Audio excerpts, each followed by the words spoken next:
telling us that we have shelter that will never be put outside again, that we are fine, that we are going to be put into the housing system. Caseworkers telling us the same thing. But then randomly, my TikTok followers start harassing me, and a week later, we're back outside sleeping on concrete, walking to all sorts of parts of the city so that we could get a shower at the beach. Sleeping on concrete on a street off of Michigan Avenue. I have more than a bachelor's degree in education. So for any detectives or anyone in the house, AI as well, if you could please take note of the fact that it seems as though real life is following some sort of cue from the losers in the audience, not the winners, because we know that winners don't wish bad for other people. Winners are compassionate, winners are kind, winners are cool, winners are supportive. But for the rest of the group, they are, sort of curating these sorts of responses. So I made it here. I'm 99% sure that it is some sort of connection to the following. And we're still going to see Weston and, doing everything that we've been doing, counseling and drug tests and all of those things, even though neither of us have any sort of active addiction or previous addiction or mental health concerns. I want to make sure that that's very, very clear. But right now, I'm going to do a workout. What's going on? Can you please remove that trash from there? Please hurry, because I want to do a workout and take a shower and go back for the fundraising. So I just want to point that out. I also did a live this morning. It's day 4 of being houseless again. So it's very concerning. My children are my entire world. My goal is always to get back, as I've always been, in my own home with my babies, reunification of my family, and nothing comes, before that. I don't do drugs. I don't do alcohol. I'm breastfeeding still, so I'm pumping while also walking around, making a small purchase to wash the pump and use the restroom, and then just, moving along. We are in a desperate need of funding for bus passes. DCFS has provided them for us, weekly passes, and they said that they were going to put in funding for a monthly pass, but we have not received it yet, and Xavier's pass is completely done, and mine goes out on Wednesday. So we do need that. If you guys are sponsors and can donate that, please DM me. I'm only accepting donations through Zelle because my Cash App was hijacked again. So that's about the 10th time they've done that in the last 4 years. I'm going to do a short workout, and I'm not really going to be talking. If you guys can send private jets, that would be lovely. Private jets would be fantastic. We would love to see 5 private jets. Let me slow. So 5 private jets, please, would be fantastic.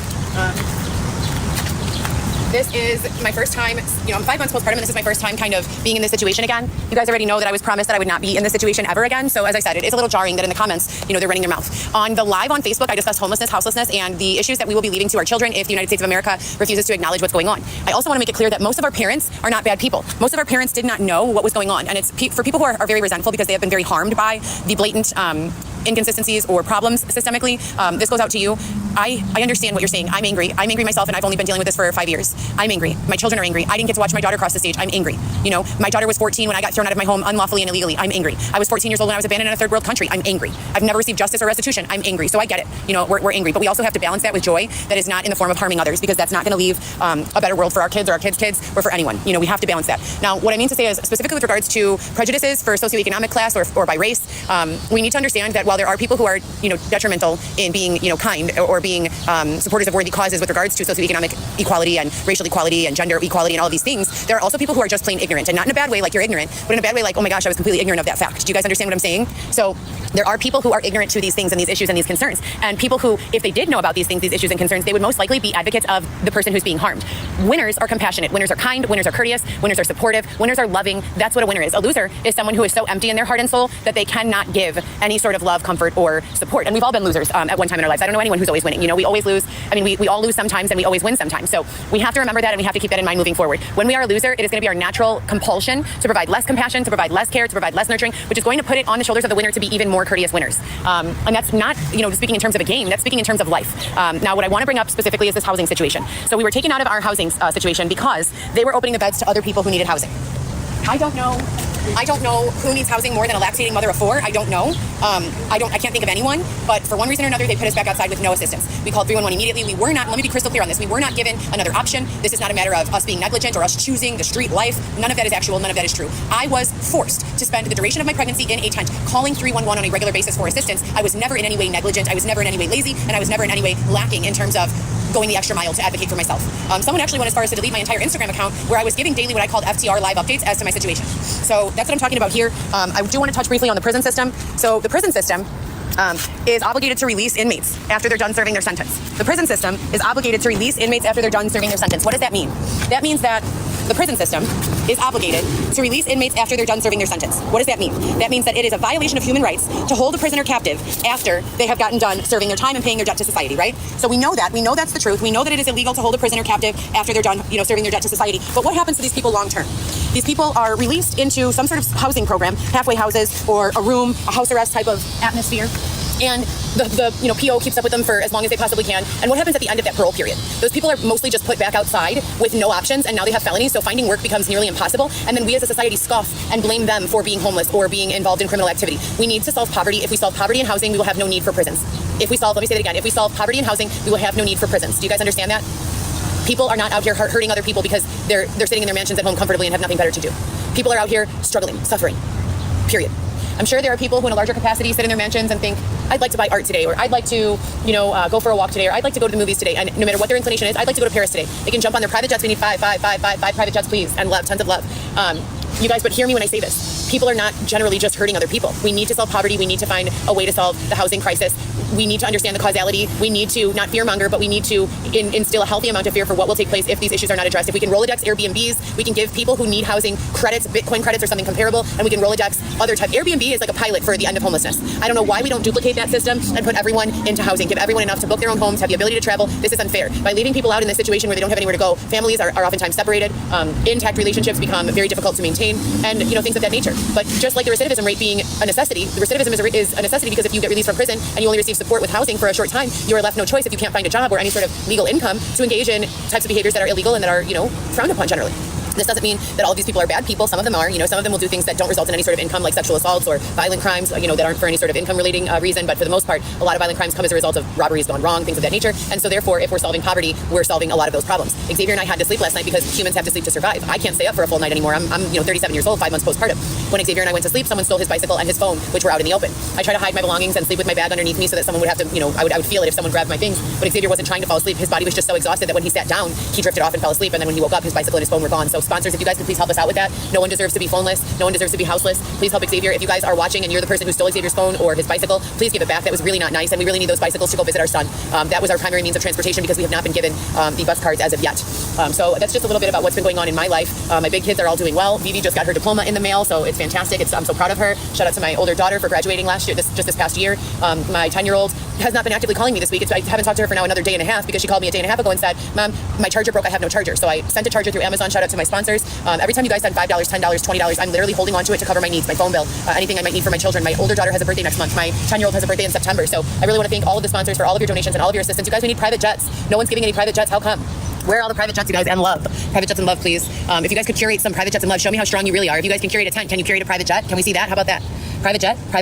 But yeah, so that's what's going on. My son, if you guys know my Facebook, my Instagram, you saw this video I uploaded of my son as a 2-year-old doing this really funny dance. It's hilarious. But I just love sharing those memories with you guys and everything that's currently going on with my kids and keeping everyone involved with my life following this really, really difficult time. And during this really, really difficult time, I think that we are our own biggest advocate. And if I can continue to document my journey so that we can, get some sort of awareness to the issues that are existing, we can also have a better chance of creating solutions to those problems that are in existence. So I'm going to do a small workout and then we're going to take showers at North Avenue Beach. I think I told all of you guys that. I hope everyone has a fantastic day. You guys are welcome to stay if you want. If you could send private jets, we would like 5 private jets. That would be fantastic. Or like if you guys could just love some more, that would be also fantastic. We just want to live in a space where we're safe. No one deserves to go to sleep afraid. Everyone deserves to have their own safe space. And that goes for everyone. There are Salvation Army buildings that I think could generally serve as like very, very good, models. The buildings are not that large, but they're definitely not small. And they house like anywhere up to like 100 people in them. And they give everyone their own individual space. They call them apartments. They're one large room with a bathroom. And then they have a cafeteria in the first floor. If we could model that for people who, are in need, that's a really great option. You know what I mean? And it's cost effective and it's a good starting point. No one is saying that's a good place to live for the rest of your life if you're a large family. But if you are a family, that's a place you could stay together. You could put bunk beds, dorm style, have a family of up to 6 in one large room with your own restroom, and then you have time to get on your feet. You have time to take some classes and get your skills up, and you have time to meet with a caseworker and advocate and have someone advocate for you. There is no reason in 2024 for homelessness or poverty to exist, you guys. So if we can create these Airbnb style systems, and I do think that artificial intelligence is going to be the game changer for us. AI is always going to be smarter than us because AI is going to be programmed from us. We are human beings. And artificial intelligence learns from us. So make sure that we're being kind, make sure that we're being compassionate, make sure that we're being intelligent. When we're leaving comments on someone's page, make sure that they're motivating or supportive, and just try to be overall not too shitty of a person. I've lost hope like a million times, but at the end of the day, there's no such thing as losing hope forever. I think the only way you could lose hope forever is if you just lay there and do nothing. But even then, you're still hopeful that someone walks up to you and says, hey, do you want to go to lunch? Hey, I got an apartment for you. Hey, I'd like to sponsor you. So there really is no such thing as forever losing hope. We lose hope intermittently, but then we get it back. Rest when we need to and then keep working. If anyone wants to directly communicate with regards to sponsorship, I will be out there today, probably near Michigan Avenue, raising money. And that's going to be for housing for Xavier and I and our needs, and also to continue being a mouthpiece, a model, a spokesperson for everything that's going on here in Chicago. And I think that this is probably just a small piece of what's going on in the entire world. So this is what's going on here. There's also tons of good stuff. It's a beautiful day. It's really warm outside. Xavier and I are hungry. I'm kind of, blasé. You know what I mean? I feel like half of me wants to like allow this instigation to cause me to turn into a nasty person, but then it's like the other half of me is like, why would you ever do that? Why would you ever like let them do that to you? And it just makes me be able to relate to those who are instigated, who are baited, who are badgered, and that's what I think that the real world model means. The real world model is not someone who is putting on a cute outfit and walking down the runway. The real world model is someone who is facing issues that affect large demographics of our population from various age ranges and backgrounds, and they are creative and getting creative at solving those problems. And it's not an alone process; it's a team process. It's a team building, but it's also a team, strengthening and team trusting and team just oriented process. No one person will be ever able to do this. So as an articulator, I'm not happy to be in this position because I would be happy to be with my children at home. But I am hopeful that all of my hard work and effort at resolving a lot of these issues, at the very least bringing them to light and brainstorming on solutions, will be rewarded with a home, a new source of income, et cetera, and so forth. So I'm going to get into a workout right now.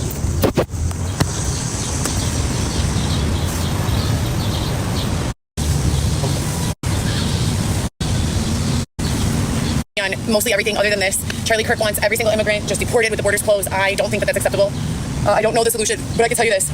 If someone chooses to flee their life with no money and no plan and come to a country that they don't know, chances are whatever they're enduring wherever they came from is not too good, So we need to deploy compassion towards those people, understand that they are not okay where they once were, and come up with creative solutions to make everyone okay. No one person, place, thing, or topic deserves any more or less attention or effort or energy than the other. At the bottom line, every single one of these problems is solved with poverty.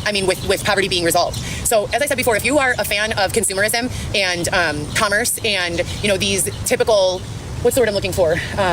Just business-centric and income and profit-centric ways of life, I hear you. I'm a businesswoman myself. I've been successful, and I find it exciting to make sales. Gary Vee teaches a lot about doing things that make you happy, and waiting for the outcome, waiting for the long game. Like for instance, he talks about garage sailing. Maybe you're not going to make a profit that's going to pay your bills, but if you're walking around with nothing to do, it teaches you these lessons that you need to learn. Flipping an item. You go to a garage sale. You learn social skills. You learn how to interact with people. You learn how to barter. You learn how to bargain. You learn how to negotiate. You find an item. You never know. You might find an item that you pay $2 for and that you're able to flip on eBay or on Poshmark or on Mercari or on any one of these stores, or even direct to consumer in person, for triple or quadruple the amount, or maybe even 200% the profit. I've heard of people finding little collectibles and things of that nature where they bought them for $1 or $2 or $10 and they've sold them for $200, $300. And if you've got nothing else to do at that day, then what's to bother anyways? You can't think that every next move is going to be the final move. There is no such thing as the final move. There's always going to be another move. So we have to remain focused on making our next move our best move. And when we plan 3 moves out and one of our moves gets derailed, we have to help ourselves to be stronger with regards to disappointments and letdowns, because as we grow, we will have more wins. We will also have more losses. It's like anything in sales. Everything in life is a sale. And if you guys have been with me for a while, you know that I wrote a blog post called Good Sales Only. And on that blog post, I'm talking about how you make ethical business sales and how you make ethical business deals. And part of making sales and deals is knowing that no matter what you sell, private jets, you guys, we need five private jets, please. We need 5 private jets, five private jets, please. But part of knowing, these deals and what we've got going on here in sales is that you have to be ready to get 100 no's for a yes. You know what I'm saying? If you're selling, I've sold solar panels before, or I've attempted to sell solar panels before. I've never actually made a solar panel sale. I sold renewable energy in other forms though, renewable energy subscriptions. And I got a lot of yeses. I was number 3 in my company, for a while. So I've done independent sales with sunglasses. Every person you walk up to, no matter what your product is, they're not going to be in the market for that product, but you will find someone who is if you stick with it for long enough. It's the law of averages. It's the law of probabilities. So you've got to stick with it. You've got to stay consistent, and you've got to just remain focused on your sale. Make the sale an ethical sale, and everything in life is a sale. So make sure that when you are doing anything, you're doing it first in a way that sells to yourself, so that you truly believe in it. Because whatever you believe in, you're going to be very naturally inclined to make a sale on. If it's something that you don't believe in, the sale's going to be a lot harder. So stick with something you believe in. Find that thing that you believe in and believe in it. And believe in it all the way and commit to it. But with regards to the refugees, I have to tell you, I have to sell the idea that we all deserve a safe space. This is not utopia. If we ever had the opportunity for a utopian paradise of an environment for life, it is now in 2024. We have the ability, with the use of AI and technology, to give every single person the life that they'd like to live. A safe life, a life with no abuse, an abuse-free life, if you will. A life filled with opportunity, a life filled with energy, a life filled with positivity, a life filled with fun times. Can you imagine a life where peace at the bottom line was it? There was no suffering. And I'm a huge believer that suffering is not, how everyone always talks about the yin and the yang, and for every, up, there's a down. I believe that we can apply those rules with peace being our bottom, right? If we stay vibing, like right here, this is peacefulness, right? And we just stay right here. Anytime we go down, we never have to drop below peace. We could be ecstatic, we could be indifferent, and then we could be at peace. Peace could be our bottom. Why do we need suffering? Why do we need to go below the peace line? We do not ever need to go there. We can work with technology, with our words, with our intelligence, with all of those things, all of the things we can work with. And we can make differences. We can make, a world that we want our children to live in. I am here today, and I'm telling you right now, when I tell you I've been suffering over the last 5 years, I have been suffering over the last 5 years. Suffering. I have been on my knees praying to God. Speaking of which, I'm going to pray right now. God, this is Heather Gillespie. Please hear me. Please hear me. Xavier and I have been outside again since Tuesday, and I know I speak with you on the regular, God, and I go to church and I do all these things. And I don't understand why all of this suffering is occurring. When you do something to me, God, or when they do something to me, or when something bad happens to me, my biggest fear is that it will adversely affect my children, that my children will worry unnecessarily, or that my children will whatever. I should be with my kids, taking them to Six Flags for the summer, or taking them on nature hikes, or taking them to fabulous hotel vacations, or seeing beaches from around the world. I should not be suffering in the street, and no one should be suffering in the street. God, I'm asking you today, please, that you keep Xavier and I strong and committed to each other and to our goal of reunifying with our baby Weston, as well as my three big children, Viviana, Lewis, and Alexis. That you keep us together, God, and that you keep us strong. That you keep them blessing us with transportation passes so that we never have to miss a visit with our son. That you only increase the amount of visibility and interaction and accessibility that we have to our children. All four of them, Viviana, Lewis, Alexis, Weston, Alexis, Lewis, Viviana. Please, God, I'm begging you from the bottom of my heart and soul. This is what I need. This is what the world needs. The world needs love. The world needs compassion. The world needs to be together with their families. Amen. So yeah, back to the workout.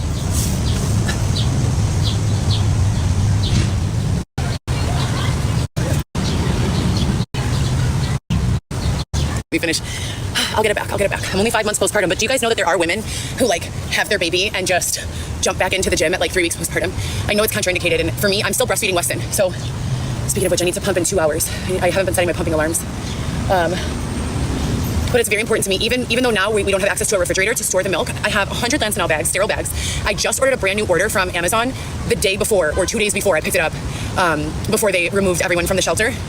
Oh, and I forgot to tell you guys, some guy came by last night where we were about to go to sleep, and he told us that the rest of the people in the shelter were also removed, but that they literally filled it back up with a whole bunch of people from some space on the side of the 90 that they call the Tent City, by Roosevelt Road, and I think it's called, not Canal, I don't know, it's just east of UIC.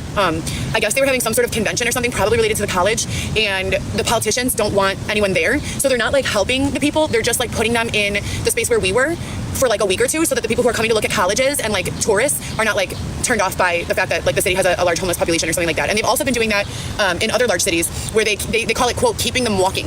And what they do is they incentivize them to have their needs met at various stations and areas throughout the city, so that it appears to onlookers like there is no problem with homelessness, because you wouldn't really know unless it's at night and you see them sleeping on the ground. But it's not right, you guys. No one deserves to live their life like that. You can have a shower if you walk to Evanston. I'm sorry, what? How do you expect people to find jobs or to invest in themselves or to enjoy their life in any way if all they're doing is walking around in circles from the city's south suburbs to the city's north suburbs and all around? That makes absolutely no sense to me at all whatsoever. You can have a shower if you go here to by the Purple Line at Dewey Avenue, or you can have a shower if you walk to the west side. Wait, no, that's unacceptable. People need to have their own homes. I cannot stress this enough. They need to. This is unfair, it's unethical, it's immoral, it's inhumane, and it goes against the United States Constitution. We have a Constitution for a reason. If we need to make amendments and updates to the Constitution, then we should do so. But for now, with what we're going with, people deserve humane treatment, period, plain and simple. There's also a bill in the United States Constitution that speaks directly to homeless people and their rights. And I posted it before, and I'll post it again. It specifically states that no homeless person shall go unfed. No person, let's not even call them homeless, because they're just people. No person should go unfed, no person should go unhoused, and no person should go unclothed. And if you disagree with that, it's probably because you're a middle-class person who's been bending over backwards, working their life away, has very little experience of anything other than intense working. And I feel you, dude. I've been a worker too. I've been working since I was 14 years old. When I was 14, I got a work permit. I got a work permit so that I could work at the York Theater. After I got done working at the York Theater, I got another work permit so that I could work at Roberto's Pizza. Do you guys know what a work permit is? A work permit is something that you have to apply through your college, or high school rather, so that they will give you the legal representation that you need to be earning money as an underage minor. So if you're 16 years old or younger, you need to have a work permit to have a job. 17 and 18, you could work. But at 14 years old, I needed to have this permit through my school to say it was okay for me to have a job, and I did. That's how long I've been working in this country. That's how long I've been paying taxes in this country. I should not be outside. I should not be, going through this. No one should, as I continue to say, but I most definitely should not. So, okay, I'm gonna do a little bit more of the workout. Xavier went to Walgreens, and I think he's probably getting food, but I told him to wait until after our workout and after our shower. I had literally 3 sips of coffee this morning. I have not had any coffee since probably before I was pregnant with Weston. I had a couple of energy drinks, Alani's, while I was pregnant. I would space them throughout the day, or drink them when I was very much suffering from being homeless and unhoused and exhausted and needing sleep, but they kept on moving us around and not allowing us to sleep and stuff. But I have not had caffeine in my system, with the exception of 2 or 3 sips of a diet soda or a regular Coca-Cola in months, probably 6 months. So 3 sips of coffee was all I needed for this pre-workout. I can tell you this, I've already done more sit-ups today, or crunches today, than I've been able to get through in any, I did 50. 50 was the highest that I did. Private jets, you guys, we need 5. 5 private jets. Can we get 5 private jets and a partridge in a pear tree? So we need 5 private jets, 5 private jets, 5 private jets, 5 private jets, 5 private jets, please. Thank you. See, I love that. Thank you for sending those emoticon of private jets. That's what's up. There's also a gift you guys can give of private jets. No, I would not. I won't go back to that. So I won't go do that ever again. I won't sleep in one of those. I'm completely not doing that. I'm gonna just stay where I can in areas that are well lit with a lot of people who can see if something goes wrong or if something happens, because I'm trying to learn from the last period where I was dehumanized in this way and objectified and treated so animalistically. I'm trying to learn from what worked and what didn't work, and that didn't work for us. I think that just made people think whatever, they're okay. We were not okay. I was pregnant in a blizzard outside in a tent, freezing and hungry, and we had to use space heaters and wet and soaking wet. We had to carry. I was on bed rest at 28 weeks so that I wouldn't go into preterm labor, and I would have to get up and find a way to make it all the way to the laundromat, a mile or 2 away, with no transportation, only enough money to wash. It was completely inhumane, and I will never let that happen again, ever. But the good news is that DCFS has put in our housing referral. So we are given priority. Having a child in the system, there's something called Norman Services, which means that children in the United States of America cannot be separated from their parents or families for reasons relating to poverty. So DCFS did put in a referral for housing, and that's super exciting. We're very, very, very excited about that, but they have not given us any sort of direct timeline. And we do have to keep on working with whatever other caseworker that we can find, because just to keep the ball rolling and, you know, be advocating for ourselves always in case something comes available sooner, or, you know, whatever. What else should I do? I think I'll do more leg lifts.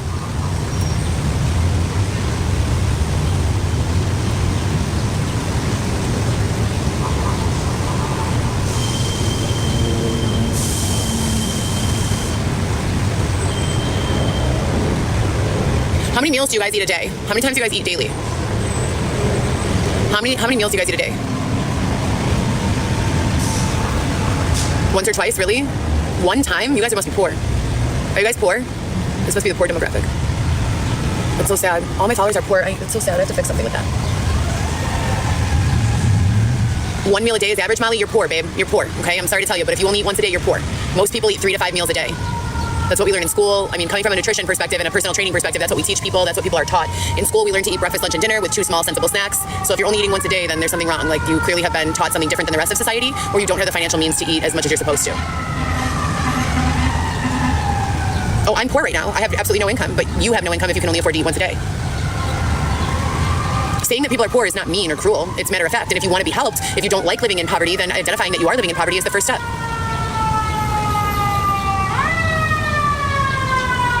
I want all of you to look at the comments and tell me that this is not a campaign to be mean and cruel. All the comments from the entire broadcast. And then let's press criminal charges against all of these people. That would be harassment, slander, baiting. I mean, the list goes on and on and on. I've been broadcasting this for 5 years, specifically presenting to law enforcement and other people. That's why they call me VLaw, virtual law, that this is not acceptable. If you don't like a person, you simply keep scrolling. You don't follow them around for 5 years and antagonize and harass them. This is my safe place. You don't have to be here. No, honey, I don't give myself clap back. I put myself in my safe space. I'm not getting paid. I'm not appearing on your show. This is my safe space where I go to meet with like-minded individuals and have conversation. I know that this concept is, you know, strange for some people. I know that there are, and this is wild because we're not taught as adults to understand that there is other perspective. We think that the way we see life and the way we live life and the way the people around us immediately, we think that's the only way. It's not until you actually start traveling and meeting people and going to college and, you know, having other influences, following accounts that you normally wouldn't, that you don't really relate with, that you start to realize that there are people in the world who don't think the way that we think. So you have to understand that in your perspective, you sitting here saying that it's your right to come onto my page and be mean to me, that's not even really a perspective. That is more of, I don't even know what to call it. It's not even an opinion. It's just, it's not true. From a moral and ethical standpoint, it's not true. And from a legal one, it's not true. Imagine this. I'm sitting in my living room and I start talking and I say to my friends, hey guys, if anyone wants to come over, you're more than welcome. And they show up and they're mean to me. And I say, hey, if anyone's here, if anyone wants to stay here in my house, they need to be nice. If they can't be nice, they need to leave, right? That would be my legal right to have that person leave. I wouldn't have to pick them up and throw them out because that's not what I need to do. Simply verbally telling them, kindness is all that's welcome here. That is enough. That is the same way the internet is. Yes, this is a, you know, I don't own TikTok, but this is my live broadcast. This is my living room. This is my safe space. So I create the rules here, period. And you create the rules in your safe space. Just like you can swipe up, swipe to the left, swipe to the right, swipe down, swipe in whatever direction you want. It's that simple to not be here. How many buttons do you have to press to be an asshole to someone? Like a bunch. It only takes one swipe of a finger to go off of someone's page that you're not vibing with or that you're not agreeing with. So it's not an opinion that the internet is allowed to be rude to. Maybe in some forums, maybe like if I were battling someone, I would open myself to their followers and their comments, or maybe like if I was in like some sort of public group chat with other people's fans, but not here. This is my sala.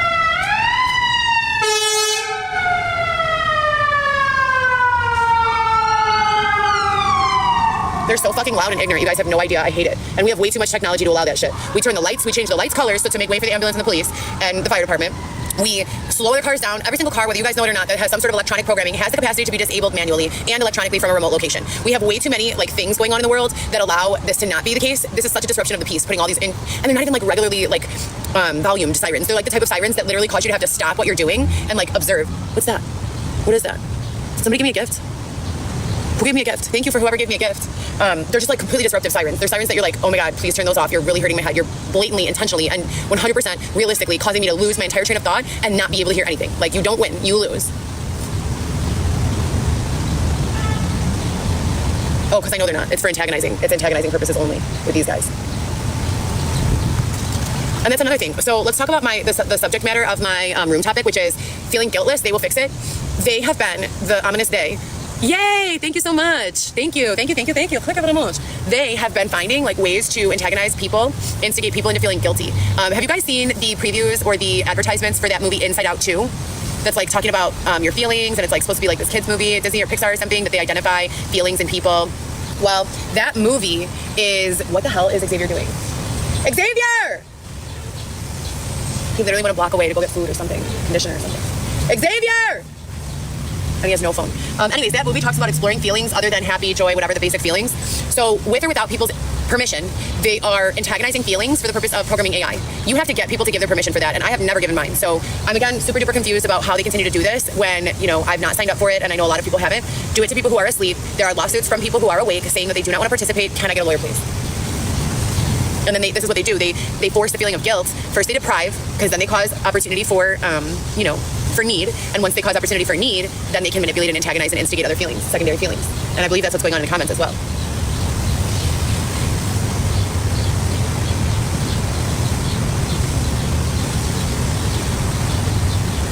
It's so annoying being right here while I have things to do and he's taking so long. Another thing that would be fantastic is a storage locker. If you guys are going to be so inhumane that you don't even put a roof over our head, it would be great if we could have money for a storage locker. It's just absolutely disgusting that the intentional access being denied to employment is not enough to cause you people to think that it's acceptable for us to have a storage locker to store our belongings. Walking around with a bunch of bags of belongings is not humiliating to me. It's not embarrassing to me. It's sad that of you guys. Like, it literally makes me think different of you all, not of me. And it just proves who you guys really are. You know what I mean? Like, you guys are dicks for no reason. And you guys have the capacity to be the nicest, kindest people. And like I always say, this message is not for everyone. If you know, you know. If it's for you, you know. If it's resonating, you know. But you guys have the money. I know you have the money. Stop fucking playing with me to make people's dreams come true, literally. And a girl can't even get a storage locker. A 5-month postpartum woman with a stroller that she bought for her son. Have to buy a lot. Oh, thanks, babe. Oh, I love that one. Thank you. You know, you guys have the capacity to help us out here. And that's what we're asking for. We're asking for the torture to stop. Not just for us, for everyone, but most definitely for me. Most definitely for me, please. So thank you. Just hold on. I'm on the camera. Is it conditioner? Yeah. Oh, that's great. Thank you. That's a big one. Secret up conditioner. And thank you to the sponsors who made that possible, because I know for a fact from experience that if you didn't want that to happen, it wouldn't. So that's what they mean, giving you something to feel guilty about. Try really hard to not feel guilty when they want you to. Try really hard to not do something that will cause you to feel guilty. For instance, justify and rationalize all of your choices. What do I mean by this? I mean, think really hard before you're going to do something. Should I do this? And if it's the right answer, do it. Even if other people don't think it's the right answer. When I think of something, I think, okay, is it the right answer for me, Heather, to stay dirty and disgusting with no shower? Absolutely not. It's not the right answer. Do I have access to Xavier's father's garage where my belongings are? No, I do not. Do I have someone who is able, mentally stable, and connected enough to get us everything we need to take a shower? Yes. Is there a shower available for free for public use at this location? Yes, it is. Okay, so my decision is that I'm going to go do a small workout and then take a shower. You know, that's my decision. I didn't make that decision impulsively. I didn't make that decision in don't disappear. You have no phone for me to call you, and I'm getting hungry. Aren't you getting hungry? A snack while No, after we're done showering.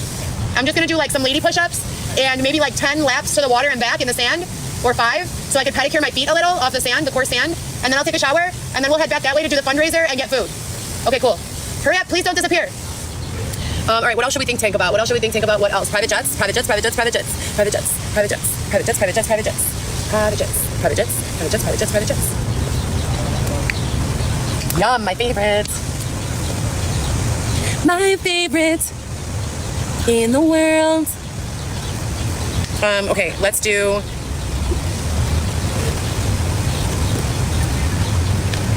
Coming along, you guys. For anyone who knows me, you guys know I was 123 pounds at 5'9" before I got pregnant. Yes, 123 and 5'9". I'm now like 175 and 5'9". So I'll show you.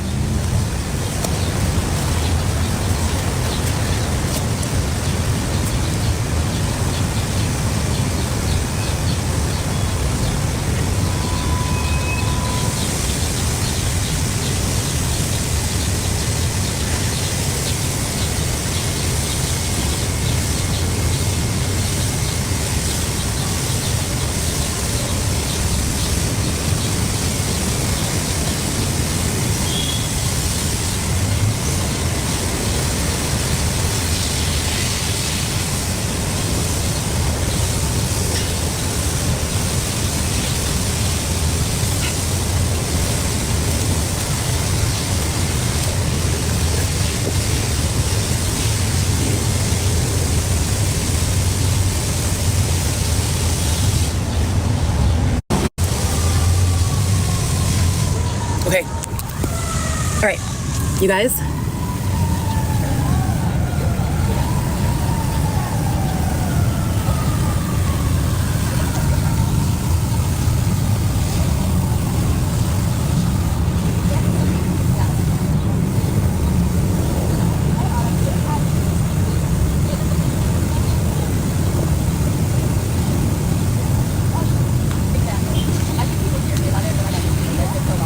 Mama Sanford, welcome to 2024, honey bunny. That's not the way it works anymore. That's not the way it works anymore. You think that applying to Whole Foods corporate, you're gonna just walk into the location and say, hi, I'd like a job. It does not work like that anymore. This is 2024. Trust me, it's been 5 years of me trying.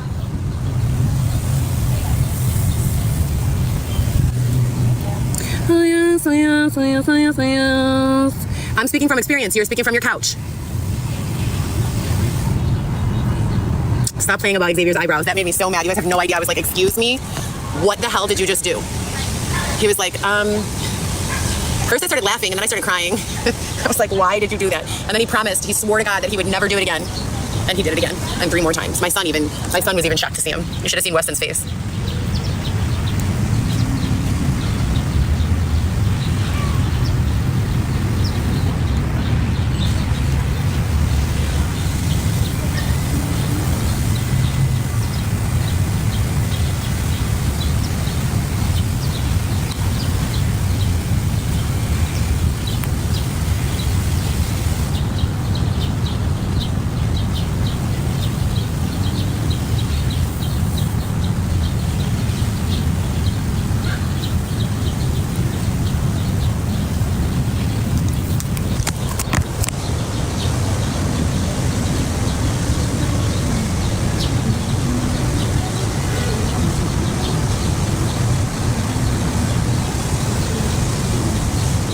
Oh, I want to shout out to the POTUS. What up?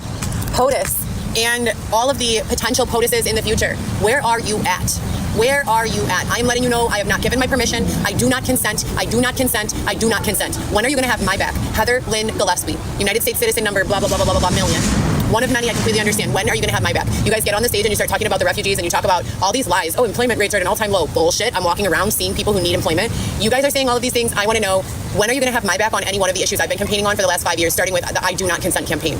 And Xavier, I'm not sure. He went to go get conditioner and then he came back and then he said he was going to be right back, and I'm just going to move without him because I asked him for some basic respect. I asked him to please hurry right back. I have things that I'd like to do today, including raising the money that we need to get on the train to visit our child, which is a priority. And he is just, I don't know, dipping. He keeps saying, don't leave from right there. But then he goes somewhere and probably asking strangers for cigarettes because what else would he be doing? Even though I've begged him a number of times to stop smoking. Aren't you burning up? Actually, repelling the sun. Okay, we have to go. I need to shower. Come on. All right, you guys have a great day. If you guys are here to be supportive and kind and genuinely use intelligence and compassion, you're more than welcome to